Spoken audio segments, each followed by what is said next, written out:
Today I'm going to show you some tech tools that will help both struggling readers and struggling writers. Most of these tools are free to use on the internet, but some are paid for by the district. Okay, to begin, we have Rewordify. So you can just Google Rewordify, and it is here. They have a demo that will help you understand a little bit better what you're looking at.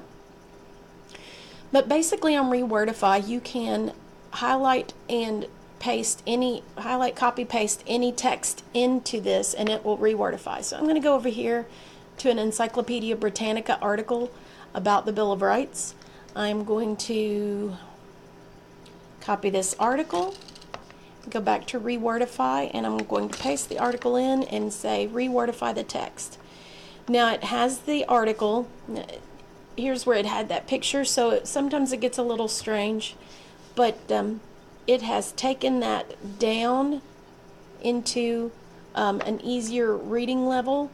You can say how many hard words, there are 80 hard words, how many do you want them to learn?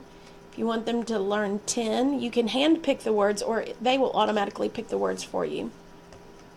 And then here's your word list, and they will give you some information about those. So you can read what the word is, what it means. The word listen. Jurisdiction means legal control / area of legal control. So then it goes on and helps you learn, and you can practice with flashcards. So that's a good one for helping students to learn the text. Another good one is Summary, and it's SMMRY. Now when you Google Summary, you can just go straight to the website, but there's also this bookmark widget. This is what I would have my students do, especially on Chromebooks. Notice that up here, I am seeing a bookmarks toolbar. So if you don't see that, you can go to the three buttons, go to bookmarks, and say show bookmarks bar. Now, I have mine already up here. So when I go to the bookmark widget, all I have to do for one-click summarization is drag this link to your bookmark bar. You don't want to click it. You just want to click, hold, and drag it up, and then drop it right there. So now my one-click summary button is there. So I don't even have to go to the summary website. If I am on this Bill of Rights article and I'm reading it, I go to the one-click summary and just click it, and it automatically takes me to the summary website. It has automatically summarized in 7 sentences this Bill of Rights article. I can say I want it to be a little bit more, 14 sentences. You can say I want it to be a little bit less. You decide. And it also then puts it into a format so that you can then have your students use read-write extension. Now, if you go to the Google Chrome web store or just search for Read and Write for Google Chrome, there is an extension. Mine is already added to Chrome, but yours would say add to Chrome right here, and the students would as well. And once you click it, it shows up here as a purple puzzle piece in your Chrome extensions. So let's say that I have summarized this Encyclopedia Britannica article, but my students still struggle with reading. I can go up here and click the read write, and I can say, click the play. This is a sentence summary of HTTPS. Okay, I don't want it to stop. So I can click down here on definition, or highlight this, the article, and then say play. Definition, origins, contents, and application to the states. Bill of Rights, in the United States, the first 10 amendments to the... So you get the idea. She will read the article to the students, and that's Read Write Gold for Google Chrome. Now, on your teacher workstations and on student workstations, not Chromebooks, but on actual Windows workstations, we should have a shortcut that looks like this. It's the Read and Write shortcut. Now this one is for full-blown read and write that the district pays for every student and every teacher. And so it looks a little bit different.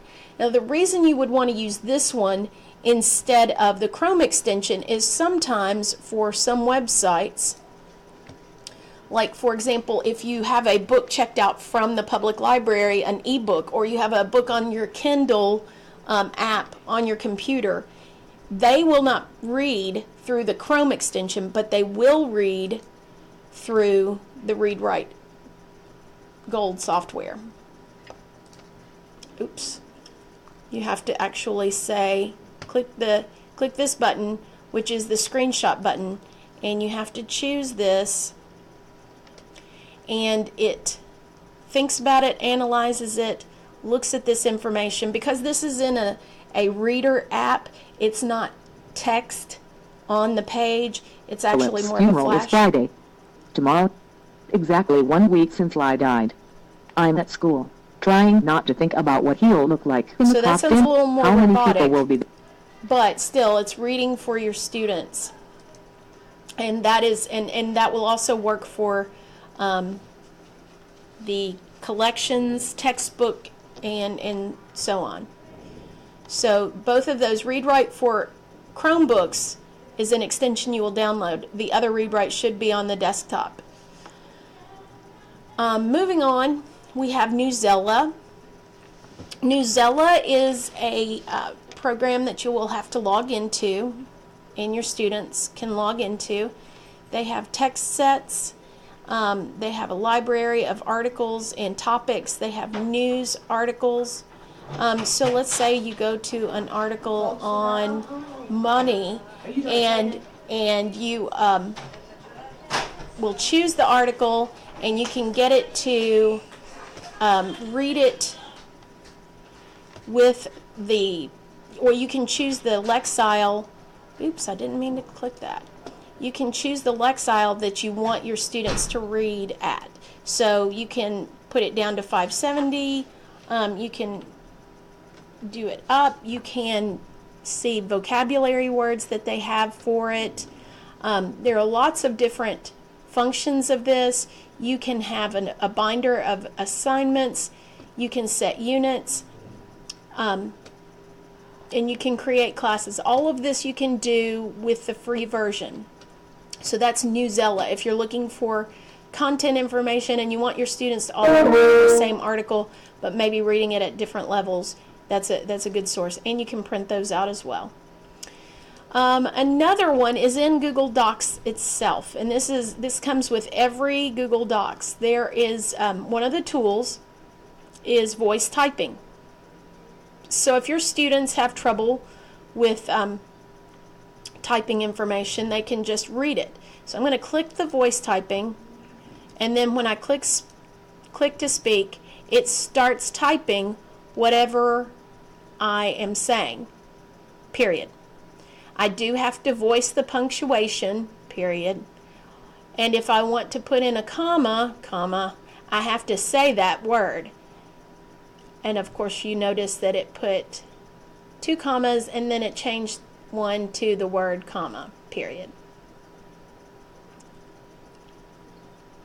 But that's a good way for students to be able to get their thoughts down on the paper very quickly.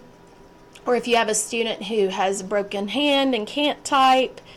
And all of our Chromebooks have webcams, so they can use this voice typing without having to have a microphone, because the webcam has a microphone built in.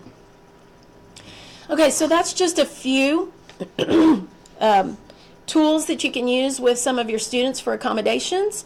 Hope you found something useful that you can put to use in your classroom very soon. Thanks. Have a great day.